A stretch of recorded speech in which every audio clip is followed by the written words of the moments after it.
राहुल गांधी ने जब संसद में अपना भाषण दिया तो चाहे वो चिराग पासवान जी हों, चाहे कहा जाए कि और अन्य नेता हों, कंगना रावत जैसे और नेता हैं, उन्होंने कहा कि वो कॉमेडी कर रहे थे।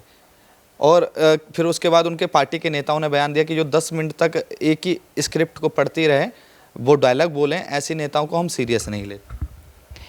सीरियस लेने देखिए सीरियस लेने की भी ज़रूरत भी नहीं है, क्योंकि नशा वशा करके जो लोकतंत्र के मंदिर में एंटर करता है, कौन करता है? अब कोई भी, अब आप ही ना बोले कि एक ही डायलॉग को 10 मिनट बोलते रहा। नहीं, कंगना रावत को बताया कि 10 मिनट तक अगर कोई मतलब स्क्रिप्ट पढ़ती थी तो वो उसके बाद टेक कर लेकर ऐसे कांग्रेस के नेताओं ने ऐसे बयान दिए हैं कि 10 मिनट तक एक ही स्क्रिप्ट पढ़ने के बाद फिर टेक ओवर लेना, फिर रोल करना, ऐसे उन्होंने कंगना रावत को कहा, कांग्रेस के नेता। देखिए कंगना रनावत बहुत ही तेज तर्रार महिला हैं। हाँ। और जिस तरीके से उन्होंने अपनी एक्टिंग में छाप छोड़ा है, हाँ। उसी तरीके से नहीं, उसी तरीके से मेंबर ऑफ पार्लियामेंट हो करके भी वो एक बहुत ही बड़ा और बहुत ही उम्दा एग्जाम्पल छोड़ रही हैं। जिस हिसाब से वो अपनी बातों को रखती हैं, उसमें उनकी शिव शक्ति, नारी शक्ति का छवि नजर आता है।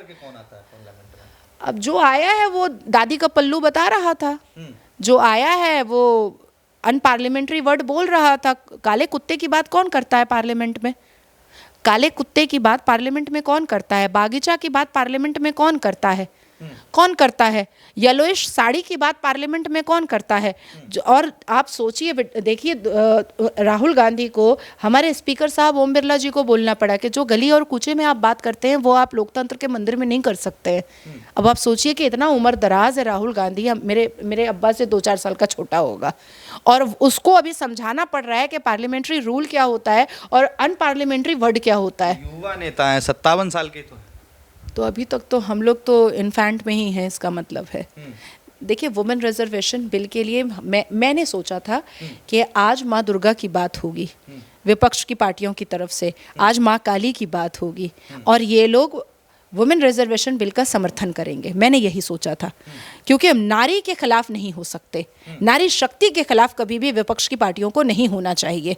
नारी की मुखालफत कभी विपक्ष की पार्टियों को नहीं करना चाहिए। इस देश में आधी आबादी है हमारी, और अगर हम नाराज हो गए तो जो 2-4 सीटें आ रही हैं सबकी, जो सबका नेता का अस्तित्व बचा हुआ है, कहीं वो भी डगमगा ना जाए। क्योंकि जिस देश में भारत माता बोला जाता है, जिस देश में वंदे मातरम बोला जाता है, मतलब मातृ शक्ति बताई जाती है, जिस देश में भारत माता की पूजा की जाती है, जिस देश में नारी शक्ति को सर्वोप्रिय रखा जाता है, जिस देश के प्रधानमंत्री नारी को सम्मान देते हैं, जिस देश के प्रधानमंत्री नारी के सामने झुक जाते हैं, जिस देश के प्रधानमंत्री नारी की आरती उतारते हैं, वैसे देश में विपक्ष की पार्टियां जिस हिसाब से नारी को बदनाम करने की कोशिश कर रही है, टारगेट करने की कोशिश कर रही है, डिफेम करने की कोशिश कर रही है, ये नाकाबिले बर्दाश्त है, नॉट एक्सेप्टेबल है।